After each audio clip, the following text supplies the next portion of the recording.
তুষারপাত হওয়া সত্ত্বেও কেদারনাথ মন্দির ঘিরে কমছে না মানুষের উন্মাদনা। ভারতের মানুষ বরাবরই ভ্রমণ প্রেমী। সমুদ্র হোক কি পাহাড়, সবকিছুই আকর্ষণ করে তাদের দৃষ্টি।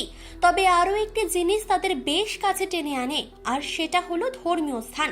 প্রতি বছর প্রতি ঋতুতেই আর কোথাও না হোক ধর্মীয় স্থানগুলির ভিড় থাকে চোখে পড়ার মতো। ভগবানের দর্শনের পাশাপাশি সেখানকার যাবতীয় প্রাকৃতিক সৌন্দর্য মন ছুঁয়ে নেয় সকলের। তবে আজকে আপনাদের নিয়ে চলে যাব এমন একটি পবিত্র ধর্মীয় স্থানে যেখানে মানুষ অন্তত জীবনে একবার হলেও যাওয়ার জন্য অপেক্ষা করে।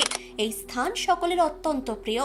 সোশ্যাল মিডিয়া প্ল্যাটফর্ম থেকে শুরু করে খবরের শিরোনামে মাঝে মধ্যেই উঠে আসে এই স্থানের নাম।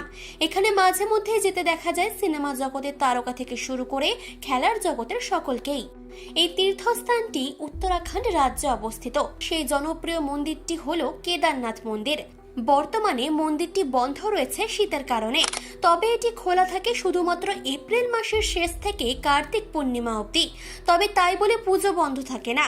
এই কয়েকদিন মূর্তিগুলোকে নিয়ে যাওয়া হয় উখি মঠে এবং সেখানেই করা হয় পুজো। যদিও বর্তমানে কেদারনাথের সেই জনপ্রিয় মন্দিরে যাওয়ার জন্য কোনো রাস্তা নেই, কিন্তু সোনপ্রয়াগ থেকে অনেকটা হাঁটতে হয় পৌঁছানোর জন্য। তবে এই মন্দির নিয়ে অনেকে অনেক কথা বলেন। একাংশের বক্তব্য মন্দিরটি নির্মাণ করা হয়েছিল বর্তমান স্থানে আদি শঙ্করের দ্বারা। আবার অনেকে এটাও বলেন যে মন্দিরটির উল্লেখ আছে মহাভারতে। এটি একটি জ্যোতির্লিঙ্গ যেখানে মহাদেবকে তুষ্ট করেন পাণ্ডবরা তপস্যা করে।